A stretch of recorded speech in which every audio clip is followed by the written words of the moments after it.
ஓம் சாய்ராம்.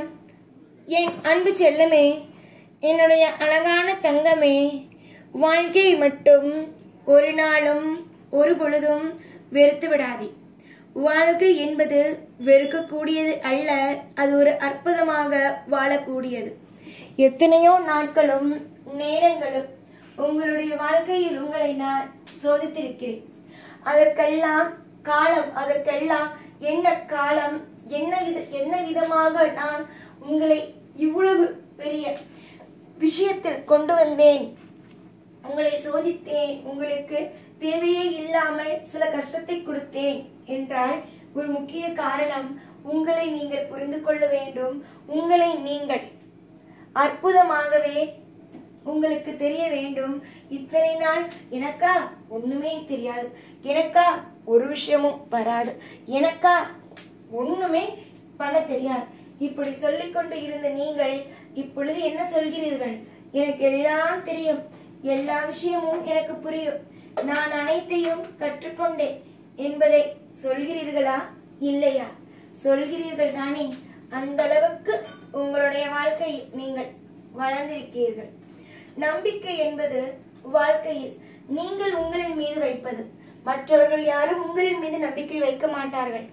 நம்பிக்கை என்பது நான் இதை செய்வேன், நான் இந்த விஷயத்தை பண்ணுவேன், இந்த விஷயம் எனக்கு தெரியும், இந்த விஷயம் வாழ்க்கையில் சிறப்பானது என்று உங்களுக்கு நீங்களே சொல்லிக் கொள்வது.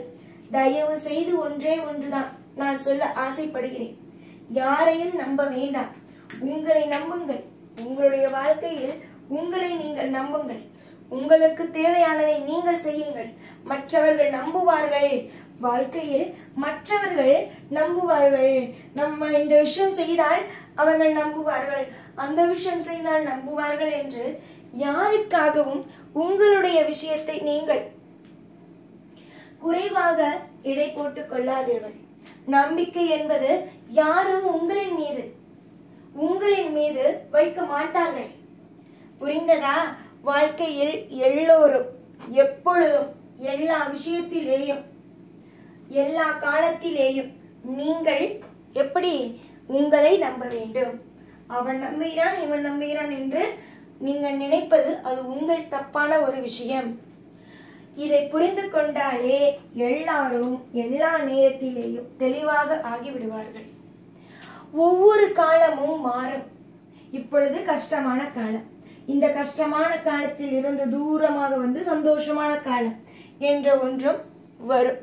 இந்த சாயை ஒருவன் நம்பிவிட்டான், இந்த சாயை ஒருவன் நம்பிவிட்டான் என்றால் அவன் வாழ்க்கையில் அடுத்தடுத்து இன்பம்தான். எல்லா விஷயத்திலேயும் சிறப்புதான். அதற்குத்தான் ஒவ்வொரு முறையும் நான் சொல்வேன், சாயை நம்பு. சாயை மட்டுமல்ல, நீ எந்த தெய்வத்தை ஆசையோடு வணங்குகிறாயோ அந்த தெய்வத்தை நம்பு. அந்த தெய்வம் உன்னை காப்பாற்றும், வழிநடத்தும். அந்த விஷயம் உனக்கு எல்லாமும் கிடைக்கும் என்பதை நான் எப்பொழுதும் சொல்வேன். என்னுடைய நம்பிக்கை, அதாவது நான் எப்பொழுதுமே என்னுடைய பிள்ளைகள் மீது அளவுக்கிடந்த நம்பிக்கையை வைப்பேன். என்னுடைய பிள்ளைகள் என்னை எப்பொழுதும் நம்புவார்கள். என்னுடைய பிள்ளைகள் நான் செய்து கொடுக்கும் விஷயங்களை வரைக்கும் காத்திருப்பார்கள் என்று நான் ஒவ்வொரு நிமிஷமும் நான் எப்பொழுதும் என்னுடைய பிள்ளைகளுக்கு ஒரு விஷயம் செய்து தருகிறேன் என்று சொல்லிவிட்டேன். அப்படி இருக்கும் பொழுது நான் சொல்வேன், இந்த விஷயம் உனக்கு நடக்கும், நல்ல விஷயம் நடக்கும், இப்படி சொல்லிவிடுவேன். அது வரைக்கும் என்னுடைய பிள்ளைகள் காத்திருப்பார்கள் என்று நான் எப்பொழுதுமே நம்புவேன். தெய்வமே, எப்பொழுதும் நீ தெய்வத்திடம் எப்படி வேண்டும் என்றால், தெய்வமே எனக்கு இது வேண்டும் அது வேண்டும் என்று நினைக்க சொல்லாது. நீ சொல்ல வேண்டிய ஒரே ஒரு விஷயம் என்ன தெரியுமா? எனக்கு தேவையானதை செய், எனக்கு என்ன தேவையோ அதை செய், எனக்கு என்ன வேண்டும் என்ன வேண்டாம் என்பது உனக்கு தெரியும். எல்லாவற்றையும் நீ செய், எனக்கு நிச்சயமாக நீ நல்லதுதான் செய்வாய் என்பது தெரியும். அப்படி இருக்கும் பொழுது நான் என் கலங்க வேண்டும் என்று தைரியமாக தெய்வத்திடம் சொல்லிவிட்டு வா. கட்டாயம் உனக்கு தேவையானது நடக்கும். உன்னுடைய வாழ்க்கை மொத்தத்திலேயும் உனக்கு தேவையானதை கொடுப்பதுதான் என்னுடைய வேலையை தவிர மற்றபடி உன்னுடைய வாழ்க்கையை கெடுப்பதோ, உன்னுடைய வாழ்க்கையில் நீ எப்ப பார்த்தாலும் அழுது கொண்டே இருப்பதோ எனக்கு வேலையே அல்ல. ஒரு தெய்வம் என்றால் நல்லது செய்வதற்கு மட்டுமா?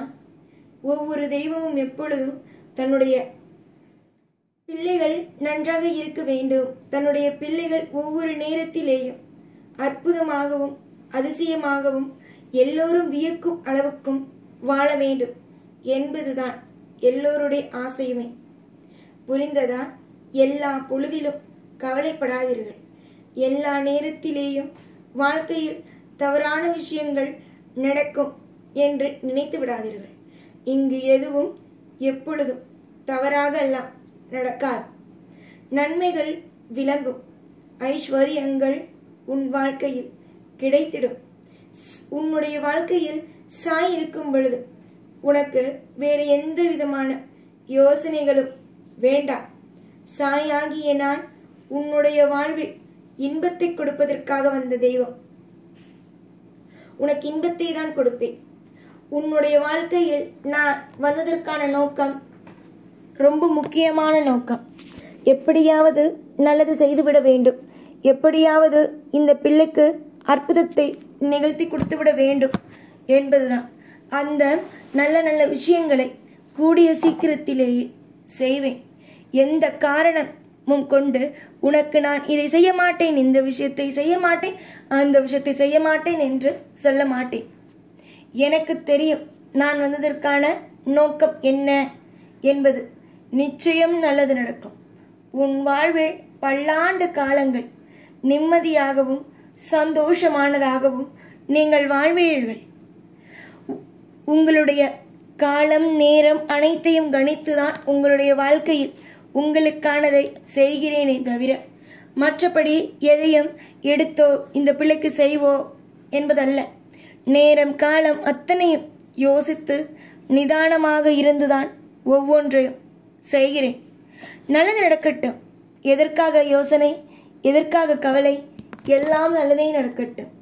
வரக்கூடிய நாட்கள் அது இன்பமான நாட்கள். இன்பமான நாட்கள் உனக்கு கிடைத்திட உன் வாழ்க்கையில் அனைத்து விஷயங்களும் செழிப்பாகவும் அனைத்து விஷயங்களும் அற்புதமானதாகவும் நடந்திட நான் துணையாக இருப்பேன்.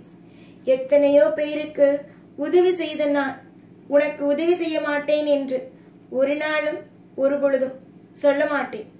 கட்டாயமாக உதவி செய்வேன். காலம் முழுவதிலேயும் என் ஆசீர்வாதம் இருக்கும். அத்தனை விதமான தரிசனங்களும் அத்தனை விதமான அற்புதங்களும் ஒவ்வொன்றாக கிடைத்தே தீரும். யாரெல்லாம் உன்னுடைய வாழ்க்கையில் வந்து நின்று இதை செய்ய மாட்டேன், அதை செய்ய மாட்டேன், இது உனக்கு வராது, இந்த விஷயம் உனக்கு கிடைக்காது என்று சொன்னார்களும் அத்தனை பேருக்கு மத்தியிலும் உன்னை சீரும் சிறப்புமாக வாழ வைப்பேன். துரோகம் செய்தவர்களுக்கு மத்தியில் தலை நிமிர்வாய். உன்னுடைய வாழ்க்கையில் இன்பங்கள் கூடுவதை வைத்து எல்லா விஷயத்திலேயும் நீயே பார்ப்பாய். என்னுடைய வாழ்க்கை இன்பமாகிவிட்டதே.